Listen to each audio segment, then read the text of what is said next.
어떻게 이사회가 압도적인 영향력을 행사해 올 수 있었을까? 오늘 영상에선 이 질문에 대한 답을 거버넌스, 다시 말해 협치의 부재에서 찾아보고자 해요. 최근 대학 사회의 시대적 요구로 떠오르고 있는 민주적 거버넌스, 왜 서강에선 지켜지지 못했을까요? 흔히 대학의 3주체로 교수, 직원, 학생을 이야기합니다. 이들의 목소리가 학교 운영에 충분히 반영되어야 함은 당연하죠. 하지만 우리의 서강은 그렇지 못했습니다.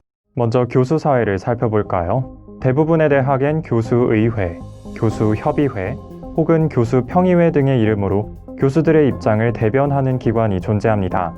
우리 서강에는 교수협의회라는 임의단체가 있죠. 문제는 이 단체가 임의단체라서 공식적 권한이 전무하다는 겁니다. 교수 사회의 일치된 목소리를 본부에 전달할 구심점이 전혀 못 되고 있는 거죠. 이에 한계를 느낀 교협은 공식화 과정에 돌입합니다. 정관도 구성하고 본부 측과 실무적 합의도 마칩니다. 하지만 이 공식화 노력은 이사장 측의 면담 거부로 무산됩니다. 2016년부터 추구했던 게 그렇다면 그 교수회의 규정을 바꿔서 교수의회로 하자. 이렇게 바꿔서 하도록 해서 본부와는 협의를 상당 부분 마쳤어요. 총장님도 동의를 하고 기획처하고 하다못해 학교 내에 어떤 장소는 지금 작은 사무실을 갖고 있지만 어디로 하고 하는 실무 협의까지 다 마쳤는데 이사회 이사장에게 편지 보냈더니 그런 의논을 하고 싶지 않대요. 아예 처음부터 거부당했고 또 지금 해주겠어요? 당연히. 공식화가 무산된 교협은 결국 현재 교수 노조 설립을 준비 중입니다. 교수단의 단결된 의사표명을 위한 공식화 과정을 이사장 측이 일방적으로 거절했다는 것.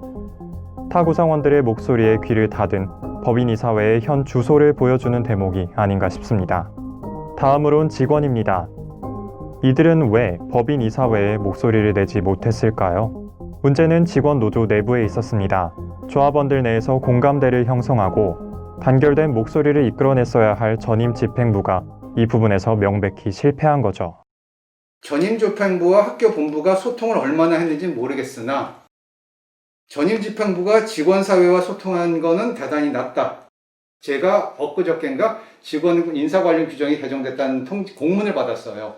공문을 딱 받았는데 그걸 딱 보고 직원들이 했던 이야기가 이런 게 있었어? 하는 직원이 대부분이에요. 어쩌면 직원의 인사 관련, 복과 관련 규정이 개정이 된다 그러면은 그거는 조합장이 먼저 직원사회에 이런 얘기를 갖다 지금 학교랑 논의할 건데 각자 의견들을 주세하고 의견을 모으는 과정이 필요하거나 근데 그 과정이 아예 없고 직원들은 공문으로 딱 받아본 다음에 이분들이 직원과 소통한 거는 없다라고 좀 말씀드릴 수 있어요. 왜냐하면 지난번에 보고대회 했다고 그랬잖아요. 그 이후에 총회가 한 번도 없었어요. 소통 불능으로 조합원들의 지지를 받지 못했기에 유전 노조위원장의 행보는 정당성을 잃고 무력해질 수밖에 없었습니다. 자연스레 이사회의 파행적 학교 운영에 대한 유의미한 견제 또한 어려워졌던 거죠. 마지막으로 학생인데요. 학생사회가 영향력 있는 목소리를 낼 수 없었던 이유는 전례 없는 코로나 사태에서 찾을 수 있을 것 같아요.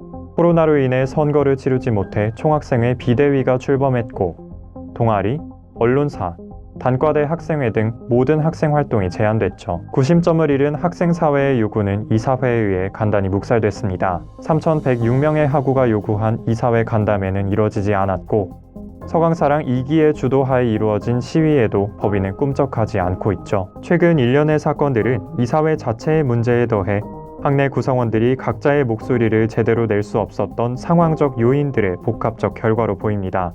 서강 가족이란 말이 무색하게 서로가 서로의 말을 듣고 이야기하고 함께 고민할 수 없었던 서강, 협력의 가치가 사라져버린 서강. 이런 서강을 바로 세우는 일, 바로 협력의 회복에서 시작돼야 하지 않을까요? 이어지는 위기의 서강 3편에선 이사회를 주제로 한 언론사 공동 취재팀 영상이 올라온다고 하니 많은 관심 부탁드릴게요.